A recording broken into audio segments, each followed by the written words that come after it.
Welcome to Our Girl Relationships. We talk about the problems people face in their day to day lives. Let's start with the video. I met my husband in high school, and along with him came my brother in law, Jackson. Now, Jackson was a grade younger than us, and the fact that my husband and I started off as friends, Jackson, I, and my now husband would hang out a lot. We were practically like best friends all throughout college, and even now, in a sense, I can still say we were very, very close. But of course, things always change from time to time, and I'd be lying if I said things have not changed at all. Now, if they've changed for the better or the worse, I'll let you all be the judge of that through this post. But back to the topic. Jackson, I, and my now husband, Oliver, became like the trio everyone would know about, and our bond was stronger than ever. Hell, I still remember how devastated we were during graduation when we realized that we wouldn't have Jackson for a year with us. Those were truly good times. Well, it'd be an incomplete story if I said Jackson didn't come to our city and we started living in the same apartment complex a year after. That is when Oliver and I fell in love with each other. Now that I think about it, I feel like we had been in love all along, our friendship, but because with Jackson around, we never knew we shared that bond.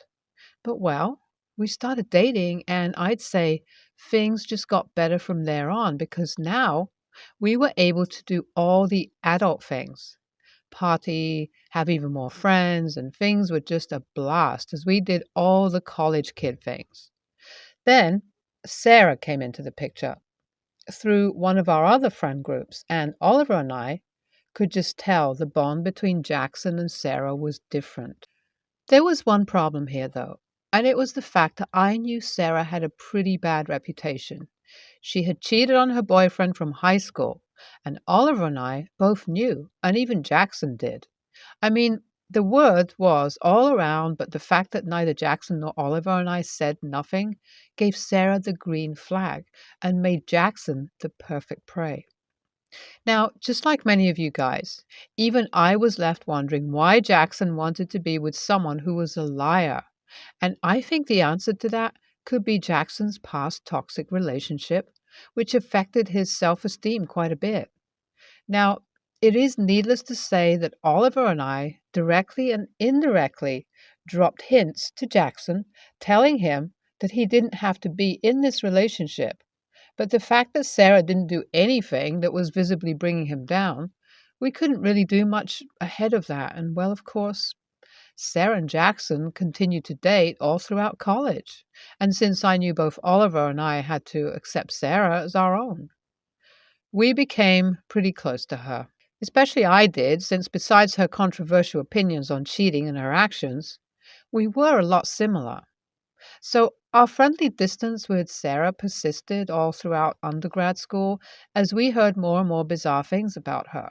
So much so that we couldn't even understand at one point if it all was a lie or the truth because in front of us, Sarah was the sweetest, kindest angel.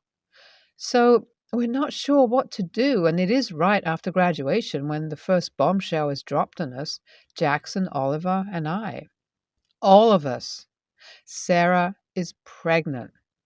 Now, of course, this news should be a pleasant surprise for us, but the fact that neither Jackson nor Sarah wanted kids, this sudden revelation where Sarah was so excited to be pregnant, make us aunts and uncles and be a mom, was shocking to say the least. And need I say that Jackson was mad head over heels for her? This man dropped his plans for pursuing a master's and got a job to support and marry Sarah and their upcoming baby. Eventually, Sarah gave birth to my nephew, and one after the other, we got married to our respective partners, and there wasn't much happening in this phase. Well, in their background, yeah, there was a lot that Sarah was doing to mess up poor Jackson's life, but in front of it all, we all were a happy family until this happened. It was a regular evening. I was cleaning around the house, doing boring adult things as I saw my phone ring, and it's none other than Jackson. It's pretty late in the evening at this point, so I'm shocked when I pick up and he's acting like we're supposed to talk about something. So, after a couple of moments of silence, when he asks me when he's supposed to come pick up his son, I'm confused and tell him that he's not with me. Long, awkward silence ensues, and I guess that gives Jackson the confirmation that I'm not joking about all this. So both of us are scared now and starting to worry before Jackson tells me that he'll figure it out before hanging up. That is when I receive a message from Sarah asking me if I could cover for her because apparently she's preparing for a surprise for Jackson along with her best friend Lucy. I'm not sure why, but all of this gives me a weird feeling in my stomach, and I tell Jackson to maybe check in with Sarah's friends, hinting at him to call Lucy. And when he gets back at me, to let me know that Lucy had informed him that Sarah had told her she was actually out with me. More confusion ensued, and Jackson almost began panicking. He didn't say anything else, though, and simply just hung up, telling me that he was going to drive around to see what was up because at that point, Sarah stopped picking up her calls. Now, I haven't received the details in the middle, but a couple of hours after, I find my husband rushing out of the house and Sarah starting to spam my phone, cussing me out for being a bad friend. Now, I'm lost, confused, and don't know what to do. WITA? Okay, so Jackson has moved in with us, and there is definitely something gone wrong. He seems devastated and just not in the capacity to speak to Oliver, and I have just given him his space. As for my nephew, Jackson wants us to pick him up tomorrow from Sarah, who has moved in with her mother in law. Jackson hasn't said anything to us about Sarah. And Sarah isn't saying anything except for piling up on me herself and getting her family to pile up on me for ruining the family. Hell, she's even had my in laws onto the bandwagon to blame me until Jackson and Oliver both shut them down. Honestly, I can't get myself to give a shit about what Sarah has to say about me. My top concern currently is Jackson and my nephew, and I'm just hoping that they'll be all right.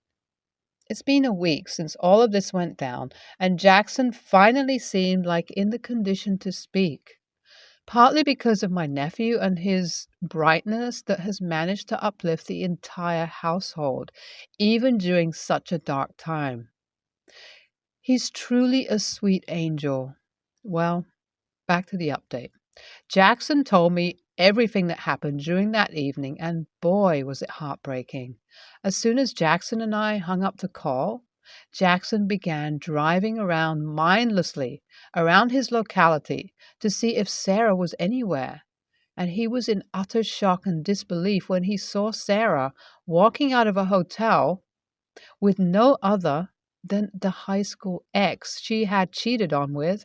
And when he didn't see his son along with her, he immediately got out of the car to ask her where he was and was in disgust when he found him in the car alone. That is when he made up his mind. He knew he couldn't live with this woman and told her that they were over, there and then. Poor Jackson began breaking down the moment he confessed all of this, and it was heartbreaking to say the least. This man truly loved Sarah, and apparently, according to him, he had multiple people from college let him know on multiple occasions about them seeing Sarah together with that dude. It was truly saddening, but at the same time, infuriating because Jackson could truly do better than the piece of trash Sarah is. It then made sense to me why Sarah blamed me for everything. I mean, her horrible planning still doesn't make any sense to me since she's quite literally a serial cheater. Regardless, though, currently, we're just letting Jackson overview his options. We've told him that we're going to be there for him regardless of what step he takes, and hopefully, he sees his worth and takes the right decision. It's been a while since I last updated. We've been helping Jackson to get his orders in place, and it's been quite a process. Thankfully, though, Jackson took all the right steps this time, and the biggest of them was the fact that he filed for divorce and kicked Sarah out of the house that they lived in. Everyone from Sarah's side has been unfortunately piling up on me and him, both, even though they clearly know what went down. Jackson has truly been a trooper through this by standing up not just for himself, but for his son too, who he knows doesn't belong to him, but who else, rather than an emphatic person like him, knows the value of the fact that relationships go beyond blood. At the end of the day, I'm just happy that Jackson and my nephew are okay. Jackson has a lot to look forward to in his life without Sarah, but unfortunately, I don't think I can say the same about Sarah. Regardless, though, I would like to thank you all for your amazing support and advice. NTA OP has rightly stated someone like Jackson can truly do better, and I'm glad it was OP who indirectly exposed the lies of Sarah. NTA, Sarah is a horrible person, and although it is unfortunate that it took Jackson so long to get out of that relationship, I'm glad he did. I, 39 female, have no children, but my younger brother Tim, 36 male, and his wife Jessica, 36, had two girls, Polly, 20 female, and Lauren, 17 female. Tim has a decent job with benefits, but he doesn't make a ton of money. And I've always tried to find a balance between being generous to the girls as their aunt and not spoiling them or making them feel like everything in life was going to be handed to them. Polly has grown into a responsible, self directed person. She did well in high school. When she got into college, I told her that I would pay for what her scholarship didn't cover. She did great on the MCAT and now wants to go to medical school, which I have already privately told her that I will pay for. Lauren seems rudderless and is doing relatively poorly in high school, to the point where she isn't going to get scholarships in college since she'll probably have about a 2.5 GPA, and that's being optimistic.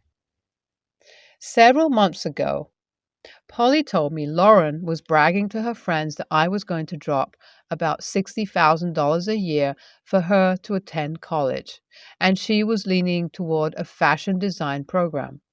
I gently told Lauren that I wasn't comfortable doing that due to her disinterest in school thus far, her unwillingness to explore possible career options, lack of any backup plans, and her inability to tell me why she wanted to do fashion design other than because it seemed cool.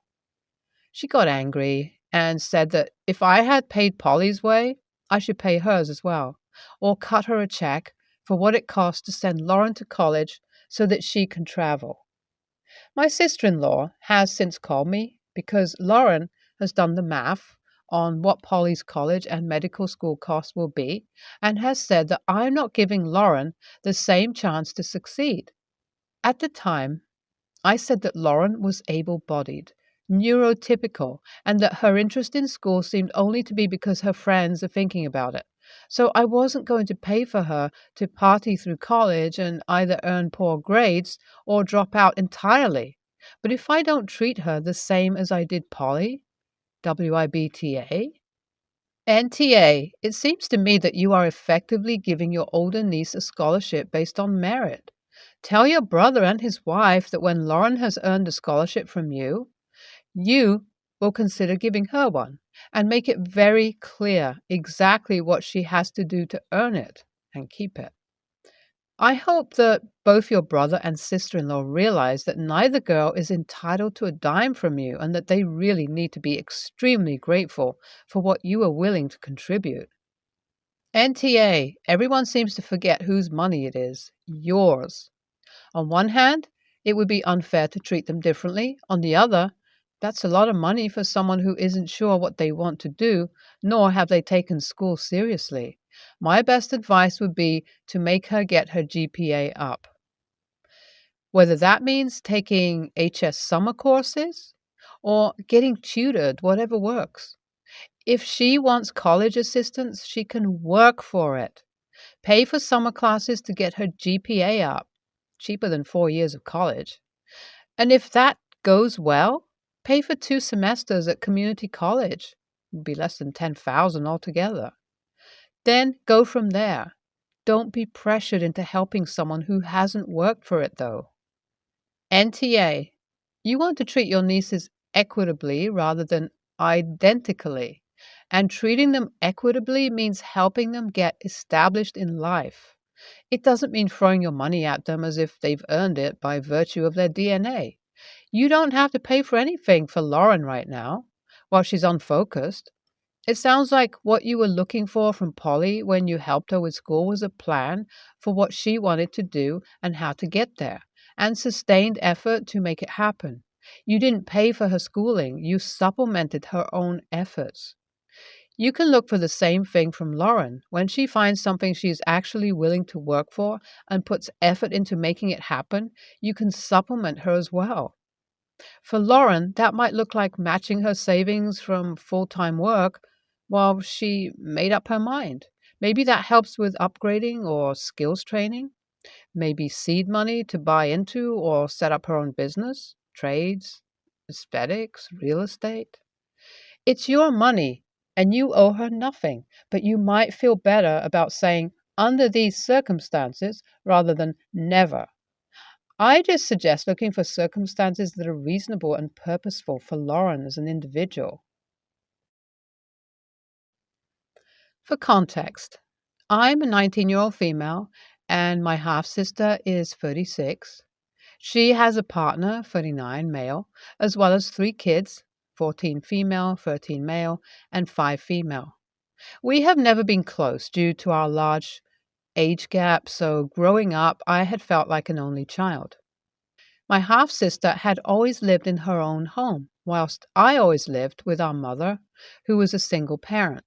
In September of last year, I left for my first year of university, but I practically dropped out when my mother was diagnosed with cancer and returned home. She passed in June. My mother did not leave a will, so it was decided that her life insurance, pensions, and money from the sale of her car would be split evenly between me and my sister. That all went according to plan, leaving only her apartment. The apartment was rented from a social housing association. It was decided that I would succeed the tenancy because otherwise I would have had nowhere to stay during the summer. My sister reassured me at the beginning of my tenancy that everything in the apartment belonged to me and that I could do whatever I saw fit with the furniture once I gave up the apartment and moved back to my university city. Side note. I grew up in that apartment, and all the furniture and appliances in the house me and my mother accumulated together. My sister never lived there nor contributed towards anything. Fast forward a bit, and my sister asks if I could give her the fridge, washing machine, and my bedroom furniture, all brand new. I told her that I would be more than happy to let her take them if she gives me a hand with clearing my apartment out. I also asked her kindly if she could upload some photos of my furniture to Facebook Marketplace because I didn't have Facebook. She agreed. Yesterday, she texted me and told me that a family was interested. I told her to give them my contact details, and the family came to my house today and took everything minus the brand new appliances, furniture that my sister wanted, paying me £280. I told my sister and she demanded that I give her half of the money, lecturing me on the fact that we agreed to halve everything. I told her no way, because the furniture I sold was mine. My sister ended up blowing up at me, telling me that I have lost all self-respect and that I must pay. I stayed firm, so she ended the conversation by telling me that she's disgusted with me and that she couldn't believe that I would do this to her and to not contact her again. Cut to the evening of the same day, her partner texted me. He threatened me with court, boasting that nothing in the apartment was mine and that everything actually belonged to them. He also spouted that they were going to call the police because by keeping the money, I was stealing from them. I told him that he was wrong, which made him even more aggressive. He threatened to come to the house and began insulting me. Am I the a-hole? NTA, she never lived there and supposedly gave it to you. She has no say over it. If she wanted this stuff, she would have taken it by now. Hell, now keep the other stuff you promised her. They will pay more in court fees and for a lawyer than the money and stuff is worth. Teach them a lesson about greed. NTA, I'm sorry such a small sum has brought out such an ugly side of your sister. That being, if everything is half yours as well, force the sale of the items she has requested, split the sum evenly, and you'll likely walk with more cash. And she gets just enough to maybe buy one of the items she would have gotten for free. If you're feeling generous, I'd let her know her half of the money from that sale is going towards the items she requested but didn't buy you out of. She can either get the items or the money, but not both. If this was me, I'd sell everything, give her half, and never speak to her again.